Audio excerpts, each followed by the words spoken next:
আমাদের একটু আশ্রয় দে, না হলে যে আমরা পানিতে ডুবে মারা যাব।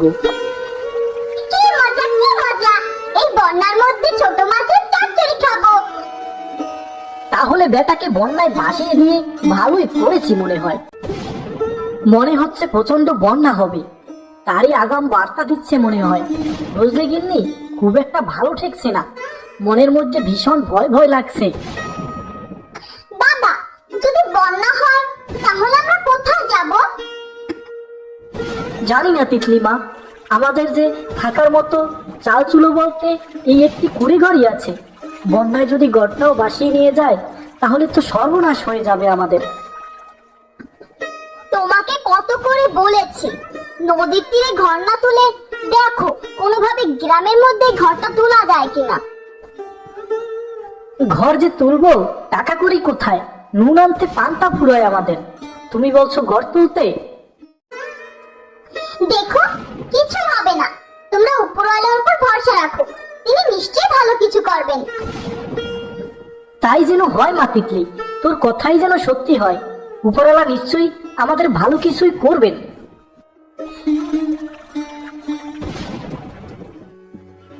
আয় হায় হায় হায়, আমাদের ঘরটা যে ভেঙে গেল, শেষ রক্ষে আর হলো না আমাদের।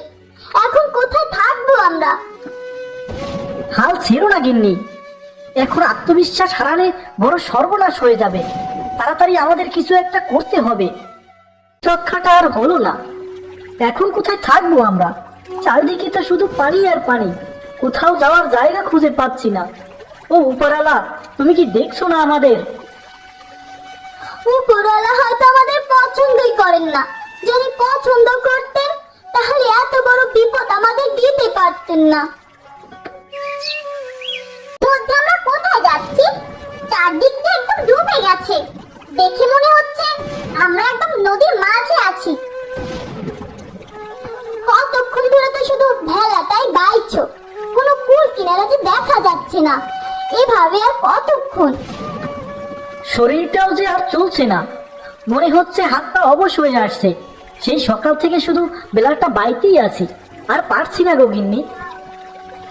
ওই যে একটা উঁচু জায়গা দেখা যাচ্ছে, চলো বাবা আমরা এখন ওখানেই যাই, পরে দেখা যাবে কোথায় যাওয়া যায়। তাই চল, আমি যে আর পারছি না, কিন্তু যেভাবেই হোক একটা থাকার জায়গা তো ঠিক করতেই হবে, না হলে রাতে কোথায় থাকবো আমরা?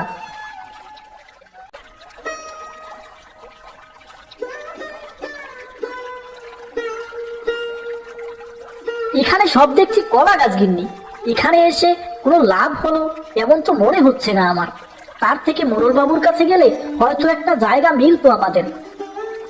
মোড়ল বাবু যে বদ মানুষ, আমাদের সে জায়গা দিবে না। কিন্তু এটাও তো ঠিক যে আমরা থাকবো কোথায়? কেন, আমরা এখানে কলা গাছ দিয়ে ঘর বানিয়ে থাকবো। আমরা কলা গাছ দিয়ে একটা দোতলা ঘর বানাবো, যাতে বেশি পানি হলেও আমাদের ঘর ডুবে না যায়। কলা গাছ দিয়ে কি ঘর বানানো সম্ভব? তাও আবার দোতলা ঘর? কেন সম্ভব না বাবা? আমরা শক্ত করে কলা গাছ দিয়ে ঘর বানিয়ে থাকবো, দেখবে ঝড় বন্যা আমাদের ঘরে কিছু হবে না। তুই যখন এত করে বলছিস, দেখি কলা গাছ দিয়ে কেমন ঘর হয়। তাছাড়া আজকে থাকারও তো আর কোনো জায়গা নেই, এই কলা গাছ দিয়ে ঘর বানিয়ে থাকতে হবে হয়তো। তুমিও মেয়েটার কথায় সায় দিলে। কলা গাছের ঘর কি এই বন্যায় টিকতে পারবে? শুধু শুধু পরিশ্রম করে লাভ নেই। আহা গিন্নি, মেয়েটা এত করে যেহেতু বলছে, দেখি না শক্ত করে একটা বানিয়ে।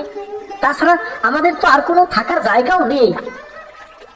দেখো বাবা, আমাদের ঘর ঠিকই থাকবে, বন্যা আসলেও কিছু হবে না। আসো বাবা, আমরা এখনই বানানো শুরু করি। আয় মা, এখনই কাজে লেগে পড়ি। গিন্নি, তুমি একটু আমাদের সাহায্য করো, রাত হওয়ার আগেই ঘরটা বানাতে হবে যে। সেদিন রাতে প্রচন্ড বন্যা হয়, কিন্তু হারুদের ঘরের কিছুই হয় না। দেখলে বাবা, রাতের বন্যায় আমাদের কলা গাছের ঘরের কিছুই হয়নি। বলেছিলাম না আমাদের কলা গাছের ঘরের কিছুই হবে না। তাই তো দেখছি চারদিকে কেমন পানি আরো বেড়ে গেছে, আমরা তো বন্যায় টের পেলাম না। আমাদের কলা গাছের ঘরে ফোঁটাও পানি পড়েনি। খুব শক্ত হয়েছে আমাদের ঘরটা। তোমরা পারো বটে, তবে মানতেই হবে তোমাদের বানানো কলা পাতার ঘরটা ভালোই হয়েছে।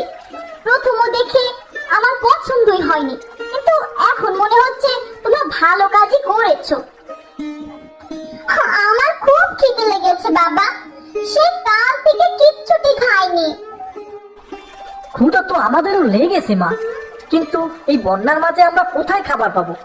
সব যে পানিতে ডুবে গেছে। মোড়ল বাবুর বাড়িতে যাই, তিনি যদি দয়া করে একটু খাবার দেয় আমাদের।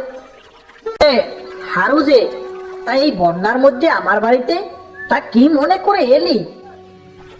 আগে মোড়ল বাবু, আমাদের ঘর যে বন্যায় ভাসিয়ে নিয়ে গেছে, আমরা কোনোভাবে একটা কলা গাছের ঘর বানিয়ে আশ্রয় নিয়েছি।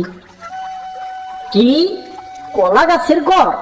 তোরা গরিব মানুষ পারিসও বটে, কলা গাছের আবার ঘর হয় নাকি? সেই ঘরে আবার মানুষে থাকতে পারে? বুঝলাম কলা পাতার ঘর বানিয়েছো, কিন্তু আমার কাছে কি? কলা গাছের ঘর তো তুলেছি, কিন্তু আমাদের কাছে কোনো খাবার নেই। আমার মেয়েটা দুদিন ধরে না খেয়ে আছে, যদি কিছু শুকনো খাবার দিতেন, এজন্যই এসেছি আর কি। গ্রাম গায়ের সকল দোকানপাট যে ডুবে গেছে, তোকে খাবার দিলে আমাদের যে না খেয়ে থাকতে হবে, কোনো খাবার দিতে পারবো না। একটু দয়া করুন মোড়ল বাবু, আমাদের জন্য না হোক, আমার মেয়েটার জন্য অন্তত কিছু খাবার দিন। মেয়েটা যে ক্ষুধায় ছটফট করছে। আমি বললাম না কোনো খাবার টাবার হবে না। আমার কাছে যে খাবার আছে সেটা আমাদেরই লাগবে। খাবার না পেলে না খেয়ে থাকবি, আমার কাছে আসিস কেন? আচ্ছা থাক, আপনার খাবার লাগবে না, আমি চলে যাচ্ছি। আজ গরিব বলে এভাবে আমাকে তাড়িয়ে দিলেন।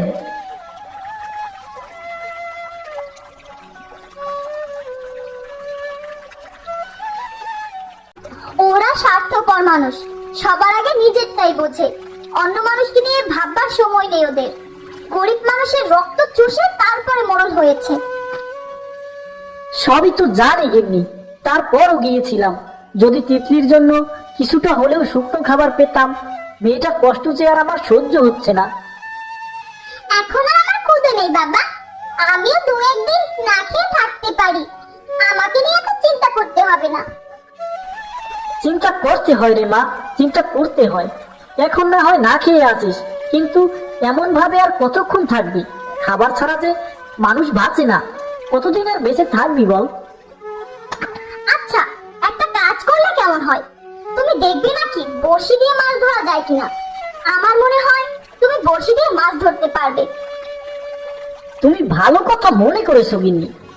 বড়শিটা নিয়ে যাই, দেখি যেখানে পানি পরিষ্কার আছে সেখানে বড়শিটা ফেলে দেখি, হয়তো মাছ পেলেও পেতে পারি। আমিও যাব বাবা, আমিও যাব। এই বন্যায় তুমি কিভাবে মাছ ধরো আমিও দেখব। না না, তোকে যেতে হবে না। এমনিতেই বন্যার বৃষ্টির পানিতে ভিজেছিস, আবার মাছ ধরতে গেলে হাতে পায়ে পানি লাগবে, ঠান্ডা লেগে যাবে তো। আমার ঠান্ডা লাগবে না, আমি পানি ধরবো না, আমি বাবার সাথে যাব। আচ্ছা, মেয়েটা যখন এত করে যেতে চাচ্ছে, তাহলে যাক না আমার সাথে। তুমি আর অমত করো না, আমি দেখে রাখবো, তোমার চিন্তা করতে হবে না। দেখলি বা তিতলি, দেখলি মাছ ধরতে জানলে বন্যার মধ্যেও মাছ ধরা যায়। তুমি কতগুলো মাছ ধরেছো, কি মজা কি মজা। এই বন্যার মধ্যে ছোট মাছের চচ্চড়ি খাবো। কতদিন হলো ছোট মাছের চচ্চড়ি খাই না। খাবি খাবি রে মা, খাবি।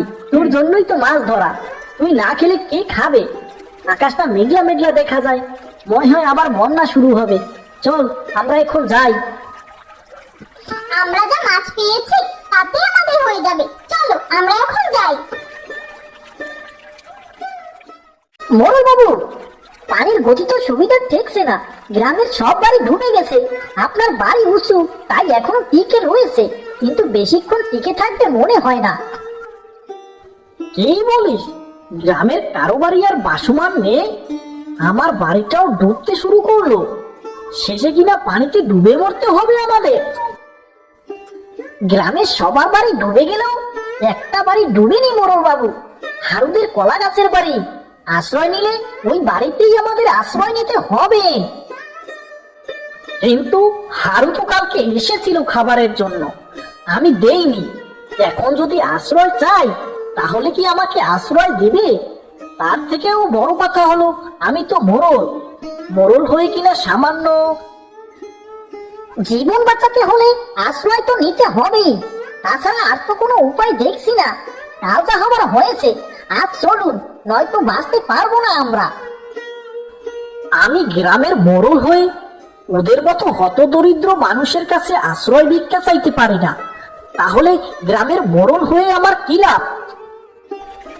আপনি আছেন আপনার লাভ লস নিয়ে, এখানে পানিতে ডুবে মরার থেকে আশ্রয় ভিক্ষা চাও অনেক ভালো। আপনি থাকলে থাকুন, আমি চললাম। দেখো দেখো বাবা, পানিতে সাঁতার কাটতে কাটতে তারা যেন এদিকে আসছে। দেখে তো মনে হয় মোড়ল বাবু। আমাদের ঘর বন্যার পানিতে ডুবে গেছে, তোদের কলা গাছের ঘরে আমাদের একটু আশ্রয় দে, না হলে যে আমরা পানিতে ডুবে মারা যাব। তোমাদের কোনো আশ্রয় হবে না। কাল যখন বাবা শুকনো খাবার চাইতে গিয়েছিল, তখন তো তোমরা কোনো খাবার দাওনি। আমাদের ভুল হয়ে গেছে, আমাদেরকে ক্ষমা করে দে, আর কখনো এমন হবে না। মোড়ল বাবু, আপনি তিতলির কথায় কিছু মনে করেন না, ও ছোট মানুষ, যা বুঝে না তাই বলে। আমি আপনাদের উঠানোর ব্যবস্থা করছি এক্ষুনি। একটু তাড়াতাড়ি কর রে হারু, আমি যে সাঁতার জানি না। কোন রকম একটা কলা গাছে বসে বসে এসেছি, এখন যে আর পারছি না আমি। আমার শরীরটা কেমন পুড়ে যাচ্ছে বাবা, আমার তো কিছু ভালো লাগছে না। কত করে বললাম তিতলি পানিতে নামিস না, পানি লাগাস না গায়ে, তা তো শুনলি না। এখন হলো তো জ্বর, এখন শুয়ে আছিস, কেমন লাগছে? এই বন্যার মধ্যে এখন কোথায় যাব, কি করব কিচ্ছুই জানি না, তার মধ্যে তোর গায়ে আবার জ্বর বেঁধেছিস। আচ্ছা, এই সময় তোমার ওকে ভুগতে হবে? হ্যাঁ, জ্বরে আমার মেয়েটা একদম ক্লান্ত হয়ে গেছে, কিছু একটা করো। আমার খুব খারাপ লাগছে বাবা, মুখটা কেমন তেতো হয়ে আছে আমার। গ্রামের যে অবস্থা, সবার বাড়িই তো পানিতে ডুবে গেছে। এই বন্যার মধ্যে কি কবিরাজ মশাইকে পাবো? হারু, তুই একবার যা, গিয়ে দেখ কবিরাজ মশাইয়ের কি অবস্থা, শরীর স্বাস্থ্য ঠিক আছে নাকি। যদি ঠিকঠাক থাকে তাহলে নিয়ে আয় তাকে। তুমি যাও, কবিরাজ মশাইকে নিয়ে আসো। তিতলির দিকে তো তাকানো যাচ্ছে না, এভাবে বসে থাকলে বড় কোনো একটা বিপদ হয়ে যেতে পারে।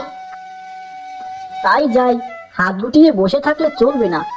যাই কবিরাজ মশাইকে গিয়ে নিয়ে আসি।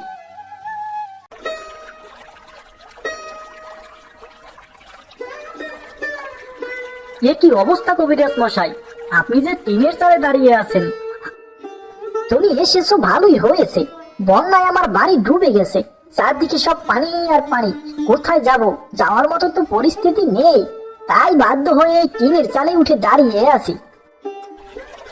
আপনি আমার সাথে আসুন, আমার মেয়েটা অনেক অসুস্থ, বন্যায় ঠান্ডা লেগে জ্বর আসছে, মেয়েটার মুখের দিকে এখন আর তাকানো যায় না। তোর ঘর তো ছিল নদীর তীরে, তা তোর ঘর কি এখনো আছে? কি বলিস তুই? না কবিরাজ মশাই, আমার ঘর তো সেই বন্যার শুরুতেই ভাসিয়ে নিয়ে গেছে। আমরা একটা কলা গাছের দোতলা বাড়ি বানিয়েছি, সেখানেই চলুন, আমরা সেখানেই থাকি আর কি। চল তাহলে, আমাকেও নিয়ে চল, আমাকে উদ্ধার কর একটু।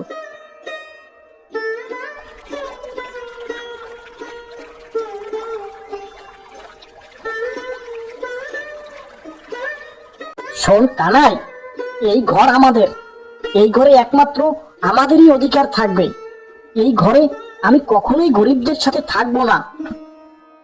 তাহলে কি করবো মোড়ল বাবু? এই গরিবদের কি এখান থেকে ধাক্কা দিয়ে ফেলে দেব? হ্যাঁ হ্যাঁ, পানিতে যে স্রোত, এক্ষুনি ওদেরকে ফেলে দিতে হবে, তাহলে এই স্রোতে ওদের ভাসিয়ে নিয়ে যাবে। তাকে ফেলে দিতে চাইছো তোমরা? ভুলে যেও না, তোমাদের আশ্রয় কিন্তু আমরাই দিয়েছি। উপকারের উপকার এত তাড়াতাড়ি ভুলে যেও না কিন্তু। তোর উপকার দিয়ে আমি কি করব? এই ঘর এখন আমার, এখানে একমাত্র আমি থাকবো, আমার সাথে কোনো গরিব টরিব থাকতে পারবে না। এটা ঠিক হচ্ছে না মোড়ল মশাই।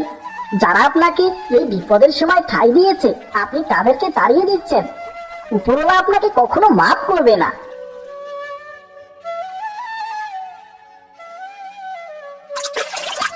এই নে, আমাদের ঘর থেকে বের করে দিবি? এখন যা, পানিতে ডুবে যা। হারু, আমাদের বাচ্চা, আর কখনো এমন করবো না। তুলে নে না আমাকে তোর ভেলায়। না না না, সে ভুল আর কখনোই করবো না। একবার আশ্রয় দিয়েছি, সেটাই অনেক বড় ভুল করেছি। দ্বিতীয়বার আর সেই ভুল করতে চাই না কখনো।